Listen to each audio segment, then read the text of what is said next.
Hello friends, myself Advocate Manibhushan Kumar. Now I am discussing about the Code of Criminal Procedure 1973 section 125। आज हम बात करेंगे maintenance के बारे में। मेंटेनेंस सेक्शन 125 में दिया हुआ है। मेंटेनेंस का मतलब क्या है? सपोज करिए कि आप एक महिला हैं और आपके पति से आपका डाइवोर्स हो गया है, तो उस परिस्थिति में आप मेंटेनेंस के लिए दावा प्रस्तुत कर सकते हैं।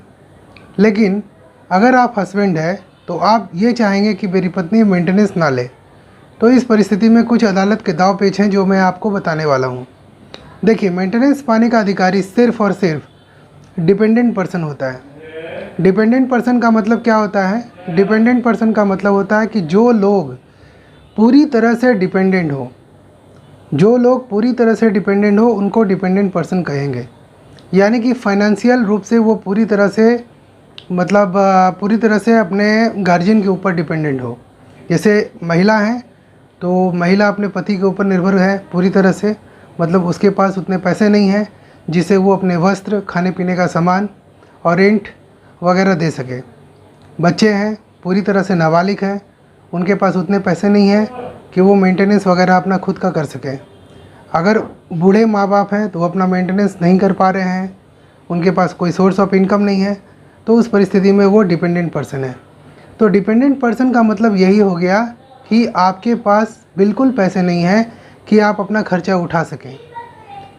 तो इस परिस्थिति में न्यायालय जो है वो इन चीज़ों को ध्यान में रखते हुए मेंटेनेंस केस को एक्सेप्ट कर लेता है और उस पर कार्रवाई करता है।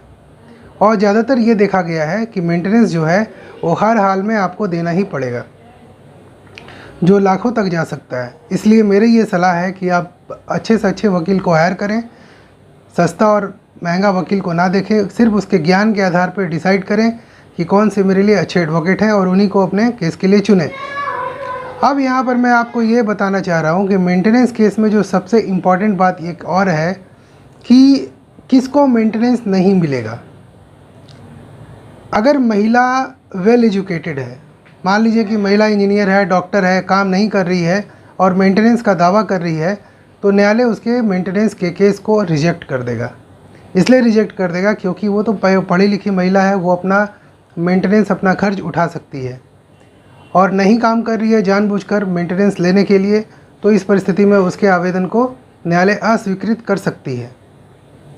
दूसरी चीज़ ये है कि अगर महिला बिना मतलब का किसी कारण से या अपने प्रेमी के साथ भाग गई हो या एडल्ट्री के लिए चली गई हो, तो उस परिस्थिति में उसको मेंटेनेंस नहीं मिल सकता है। अगर महिला का डाइवोर्स हो गया है और वो किसी से दूसरे शादी कर ली हो, तो उस परिस्थिति में उस महिला को मेंटेनेंस नहीं मिल सकता है। तो आपको करना क्या चाहिए? अगर मैं हस्बैंड की तरफ से रहूँगा तो सबसे पहले ये करूँगा कि महिला के खातों की जांच कराऊँगा, जिससे ये पता चल सके कि उसके सोर्स ऑफ इनकम है या नहीं है। अगर उसके सोर्स ऑफ इनकम है तो उस परिस्थिति में मैं उसके मेंटेनेंस केस को रद्द करने की सिफारिश करूँगा, क्योंकि वो उसका सोर्स ऑफ इनकम है, तभी उसके बैंक में पैसे आ रहे हैं। नंबर 2, मैं ये ध्यान देने की कोशिश करूँगा क्या उसकी किसी के साथ गैर संबंध है, क्या किसी के साथ वो शादी कर ली है या कोई एडल्ट्री में रह रही है, किसी लिव इन रिलेशनशिप में रह रही है। अगर इन सभी चीज़ों में वो रह रही है तो वो मेंटेनेंस के लिए जो उसने आवेदन किया है उसको अस्वीकृत किया जा सकता है। कहने का मतलब साफ साफ है कि अगर आप डिपेंडेंट हैं तो आपको मेंटेनेंस मिलेगा, अगर आप डिपेंडेंट नहीं हैं तो आपको मेंटेनेंस नहीं मिलेगा। तो डिपेंडेंसी यानी कि निर्भरता टूटेगा कैसे? मान लीजिए कि आप किसी की वाइफ हैं और आपने उस हस्बैंड को छोड़कर किसी दूसरे से शादी कर ली है, तो निर्भरता तो उसके ऊपर से आपका हट गया, ख़त्म हो गया। तो मेंटेनेंस आपको कैसे मिल सकता है? हाँ, अगर कोई गार्जियन है जो बहुत बूढ़े बुजुर्ग हैं और उनका कोई सोर्स ऑफ इनकम नहीं है, बच्चे हैं जो अभी अवयस्क हैं, अपना खर्चा उठाने के काबिल नहीं है, तो उस परिस्थिति में उनको मेंटेनेंस ज़रूर मिल सकता है। तो ये पूरा केस ऑफ स्टडी है मेंटेनेंस का, कि मेंटेनेंस किसको मिलेगा, किसको मेंटेनेंस नहीं मिलेगा। अगर आप वेल एजुकेटेड हैं, काम नहीं कर रही हैं, तो भी आपको मेंटेनेंस नहीं मिलेगा। मेंटेनेंस सिर्फ उस परिस्थिति में मिलेगा कि आप पूरी तरह से डिपेंडेंट है, पूरी तरह से निर्भर है। तो पति को ये मान कर चलना चाहिए कि अगर मेंटेनेंस का केस फाइल हुआ है तो शुरू से ही ये मानकर चले कि मेंटेनेंस हमको देना पड़ेगा।